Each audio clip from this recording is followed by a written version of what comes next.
నీ లైఫ్ ఎప్పుడు ఒకేలా ఉంటది. బాధ్యత మారుతదే తప్ప లైఫ్ ఒకేలా ఉంటది. కానీ అమ్మాయి అమ్మ అవుతది. అత్తమామ అవుతది. అన్నీ అవుతది. డిఫరెంట్ ఉంది కదా. నానమ్మ అవుతది, అమ్మమ్మ అవుతది. మరి డిఫరెంట్ ఉంది కదా. సో మరి ఆ అమ్మాయికి అమ్మ నాన్న కావాలి కదా. అది ఆలోచించి ఉంటది. ఓకే, నేను చెప్పేది ఏంటంటే సైలెంట్ అయిపోయినావు. ఏళ్ళు మీరు చెప్తారు యాజ్ నేను మా పిల్లకి అడగాలనుకున్నా. చాలా మంది అమ్మాయిలు కూడా ఇదే క్వశ్చన్ అడిగా, ప్రేమించినప్పుడు మీకు ఎందుకు తల్లిదండ్రులు గుర్తున్నారు, పెళ్లి చేసుకున్నప్పుడు ఎందుకు గుర్తొస్తారని. యాజ్ ఏ మీకు కూడా అడుగుతామని అడిగాను. ఎవరు కూడా పర్ఫెక్ట్ చెప్పలేదు. నేను అంత ఏదో పనులు చెయ్య. లవ్ పెళ్ళ అంటే నేను మా ఇంటికే పోతా. లవ్ వద్దంట నేను. ఓకే, సో అది మ్యాటర్. సో మధ్యలో ఈ అమ్మాయిలు వచ్చినాయి. ఈ అమ్మాయిలు ఏంది కోపంతోని ఆ అమ్మాయికి కోపం రావాలని వీడియోలు చేసినావు. ఓకే, మా పిల్ల మీద కోపంతో కొందరు అమ్మాయిల మీద ట్రోల్స్ వీడియో చేసేవాడిని. ఎందుకంటే తిను మళ్ళీ నా లైఫ్ లోకి రావాలి, వేరే వాళ్ళతో చేస్తే బాధపడాలని. అయితే బై మిస్టేక్ లో వీడియోస్ బాగా వైరల్ అయ్యాయి. ఒక్కొక్క వీడియో మిలియన్స్ లోకి ఇలా వెళ్ళిపోయి ఫుల్ కామెడీ కనెక్ట్ అయ్యి ఉంటారు. కనెక్ట్ అయ్యారు. ఆ తర్వాత మళ్ళీ మా పిల్ల కొంచెం పెరిగాయి కదా, ఫాలోవర్స్ పెరిగాయి, కొంచెం ఇంప్రూవ్మెంట్ వచ్చింది. ఓకే, జాబ్ లేకపోయినా లైఫ్ లో ఇందోర్ ఆయన సక్సెస్ అవుతాడేమో, ఎందుకు వదిలేయడం, ఇంతవరకు లవ్ చేసాం, మళ్ళీ కొంచెం కనెక్ట్ అవుతామని కనెక్ట్ అయింది. సో మా అబ్బాయి ఫస్ట్ మెసేజ్ చేసినావా, ఆ అమ్మాయి మెసేజ్ చేసింది. రీచ్ పెరుగుతుంది కదా, మనం ఇలా అవుతుంది కొద్ది అమ్మ ఇలా వచ్చేస్తుంది. ఇక్కడే అమ్మాయిలు ఇజ్జత్ తీసేది. అయితే అమ్మాయి మళ్ళీ వచ్చింది. అంటే నేనేమనుకున్నా అంటే తను తప్పు తెలుసుకుని మళ్ళీ వచ్చిందేమో అనుకున్నా. కానీ నేను ఇంకో విధంగా ఆలోచించలేకపోయినా. నేను అవుతున్నా కదా అందుకు వచ్చిందేమో అనుకోలే. తర్వాత ఏమైందంటే ఒక వీడియో చేశాను, ఒక అమ్మాయి మీద చేశాను ఒక వీడియో. అది ఏమైందంటే అమ్మాయి వరకు వెళ్ళింది. అమ్మాయి వెళ్ళాక అమ్మాయి ఒక మెసేజ్ చేసింది ఏంటంటే, ఇలా ట్రోల్ చేయొద్దు ప్లీజ్, మాకు వీడియోలు చేయడానికి ఇంట్లో ఒప్పుకోరు, అలాంటిది మేము వీడియోలు చేస్తాం కష్టపడి, కానీ మీరు ఇలా ట్రోల్ చేయడం వల్ల మళ్ళీ ఇంట్లో ఆ వీడియోలు చూసి మాకు పూర్తిగా వీడియోలు చేయొద్దు అని చెప్తూ ఉంటారు అంది. సో నాకు బాధ అనిపించింది. నిజమే కదా, అమ్మాయిలకి ఫ్రీడమ్ అసలు ఎవరింటో వీడియోలు చేయడానికి కూడా. సో అలాంటిది మన వేలో చేసుకోకుండా వాళ్ళ మీద ట్రోల్ చేస్తూ వాళ్ళని బాధపడడం వల్ల వాళ్ళ ఇంట్లో కూడా వాళ్ళకి ఉన్న ఒక్క ఛాన్స్ కూడా పోగొట్టినట్టు ఉంటుంది నా వల్ల అనేసి ఆ తర్వాత నుంచి అమ్మాయిల మీద ట్రోల్స్ వీడియోలు చేయడం మానేశాను. ఆ తర్వాత నా సొంతంగా ఏవో చేసుకోండి, వెళ్తే వెళ్ళే లేకపోతే లేదు. ఓకే, అలా స్టార్ట్ చేసి ఇప్పుడు ఫైనల్ గా మళ్ళీ అమ్మాయి నీతోనే ఉందా? ఫైనల్ గా అమ్మాయి నాతోనే ఉంది. పోతుందా ఇంకా తనకే తెలుస్తుంది. ఉంటుందా పోతుందంటే ఇంకా సస్పెన్స్ లోనే ఉంది. మీరు ఏంట్రా ఇంటర్వ్యూలని లవ్ స్టోరీకి యూజ్ చేసుకుంటుర్రా, మీడియాని మొత్తం మీ చుట్టూ తిప్పుకుందాం అనుకుంటుర్రా, ఏమనుకుంటున్నారు? ఒక ఇంటర్వ్యూలోనేమో విడిపోయింది, ఇంకో ఇంటర్వ్యూలోనేమో వచ్చింది. ఇప్పుడు ఈ ఇంటర్వ్యూ ఏం చేస్తుంది? ఇంకా ఇంటర్వ్యూ అంటే ఇప్పుడు కదా ఇద్దరు కలిసే ఉన్నాం. నేను అమ్మాయి వచ్చావా అమ్మాయికి చెప్పే వచ్చాను. ఇప్పుడు ఇంటర్వ్యూ కూడా చూస్తుంది, చూసి దీన్ని బట్టి డిసైడ్ అవుతుంది ఉండాలా పోవాలా అని చెప్పి. ఇంకో సస్పెన్స్ ఏంటంటే అమ్మాయికి నేను ఎంతమంది లవ్ చేశానని తెలియదు. అయితే పోయినట్టే, ఫిక్స్ అయిపో. ఎందుకు పోతుంది?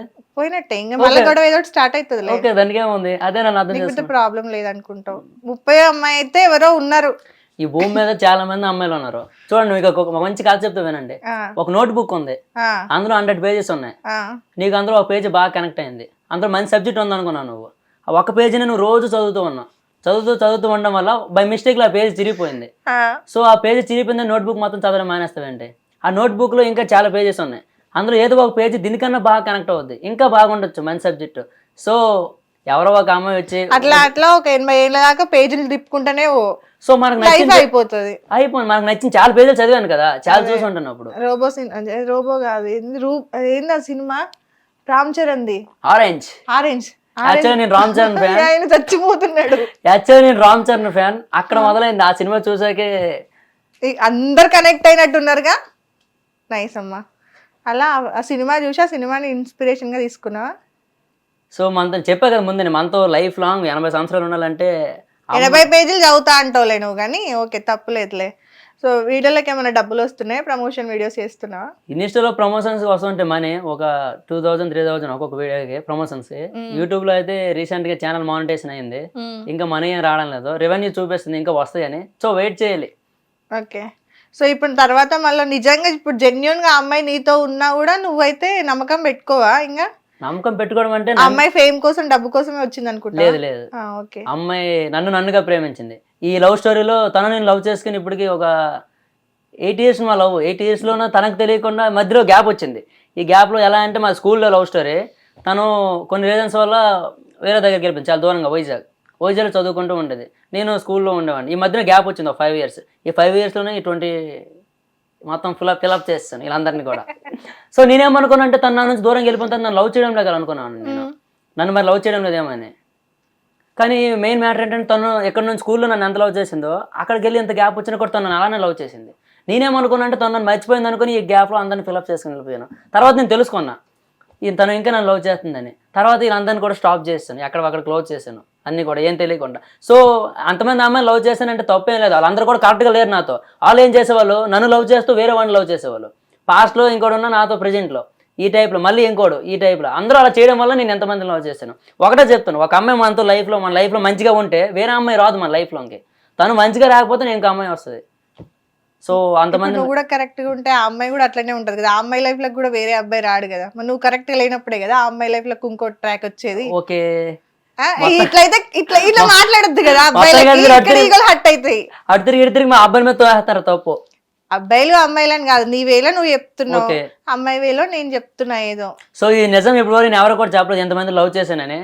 సో ఎప్పటికైనా చెప్పాలి అనిపించింది, చేపిస్తాను అంతే. ఇంకా ఈ ఇంటర్వ్యూ ద్వారా చెప్పినావు, ఇన్ఫర్మేషన్ ఇచ్చినావు. బేసిక్ గా నీకు మీ ఇద్దరికి కూడా ఇంటర్వ్యూలో ఏమైతున్నాయి అంటే ఇన్ఫర్మేషన్ పాస్ చేసుకోవడానికి, మీ లవ్ స్టోరీలను సెట్ చేసుకోవడానికి పనికొస్తున్నాయి. అన్ని ఇంటర్వ్యూలు కూడా నా నుంచి వెళ్ళిపోతుంది ఇన్ఫర్మేషన్, అటు నుంచి రావడం కదా. అంతే ఇటు నుంచి రియాక్షన్ వెళ్ళాక ఫోన్ చేస్తా, నంబర్ చెప్పు ఫోన్ చేస్తా. భయపడతావు, నంబర్ చెప్పు ఫోన్ చేస్తా. అమ్మాయి అంటే అది కూడా ఇంటర్వ్యూ అయిపోతుంది. అమ్మాయి అంటే ఫస్ట్ లో నాకు భయం ఏమీ లేదు, కానీ ఇప్పుడు అమ్మాయి అన్న చాలా భయం. ఎందుకు అంటే ప్రేమ ఎక్కువ పెరిగిపోయింది కదా, ప్రేమ ఎక్కువ ఉన్న దగ్గర భయం కూడా ఉంటది. ఇలా కవర్ చేసాం, ఎలా కవర్ చేయాలంటే కాదు. ఓకే, కెమెరా ఎలా పోయింది? కెమెరా అంటే ఇక్కడ కృష్ణగాంధీ పార్క్ దగ్గర ఒక వీడియో చేద్దామని వచ్చాం. స్క్రిప్ట్ ఎక్స్ప్లెయిన్ చేస్తూ ఉన్నాం, పక్కన బైక్ మీద పెట్టాం కెమెరా. మేము ఇక్కడ స్క్రిప్ట్ ఎక్స్ప్లెయిన్ చేసుకుంటాం, దాని గురించి పెద్దగా అబ్జర్వేషన్ చేయాలి ఎవరు కూడా. సో తర్వాత చూసేటప్పుడు క్యామ్ లేదు, బైక్ లేదు. అక్కడ బైక్ కూడా ఓకే. అక్కడ పక్కన చుట్టుపక్కల అన్ని దగ్గర చూసాం, సీసీ ఫుటేజ్ ఏమైనా కనిపిస్తుంది ఏమో చెక్ చేస్తారేమని. సో ఎవరు హెల్ప్ చేయలేదు మనకి. ఇంకా క్యామ్ గురించి ఇంకా ఎంత తక్కువ మాట్లాడుకుంటే అంత మంచిది. పోయిన దాని గురించి ఎక్కువగా ఆలోచించకూడదు. అమ్మాయిల గురించి ఆలోచించలేదు, అంతమంది వెళ్ళిపోయారు క్యామ్ అంతా. సో క్యాంప్ పోవడం కూడా ఒక విధంగా నాకు చాలా మంచి జరిగింది. అది ఎలా అంటే నా వల్ల ఎవరో బయట వాళ్ళు ఎవరో తెలుసుకోగలిగాను. ఇక్కడ హైదరాబాద్ వచ్చి వీడియోలు చేస్తున్నప్పుడు చాలా మంది కాంటాక్ట్ అయ్యేవాళ్ళు, బ్రో వీడియో చేయమా అది ఇది అనుకుని. నేనేమనుకునేవాడిని అంటే నా కోసం వస్తున్నారు, వాళ్ళ కోసం వస్తున్నారు ఏమో అనుకున్నానండి. అంటే వీడియో చేయడానికి ఈ టైప్లో రోజు ఫోన్ చేసి బాగా క్లోజ్గా ఉంటాయి. కానీ నాకు తర్వాత అర్థమైంది, నా దగ్గర క్యామ్ ఉందని, వాళ్ళకి మంచి క్వాలిటీ వీడియోస్ వస్తాయని నాతో వస్తున్నారు. క్యాంప్ పోయాక అర్థమైంది మనోడు ఎవడో బయట ఎవడనేసి. ఓకే, సో మన నుంచి ఏదో ఒకటి పోతేనే మనకు అర్థమవుద్ది, ఏదో ఒక కష్టం వస్తేనే మనోడు ఎవడో బయట ఎవడో. నీకు 22 మంది అమ్మాయిలు పోయినా కూడా నీకు ఆ విషయంలో మాత్రం క్లారిటీ రాలేదు. సో నేను ఎంతమంది అమ్మాయిని లవ్ చేసినా అలా అంతమంది చూపించిన ప్రేమ అంతా కూడా ఈ ఒక్క అమ్మాయి చూపించింది. వద్దురండి స్టోరీకి దండం తండ్రి, నువ్వు మారవు ఇంకా.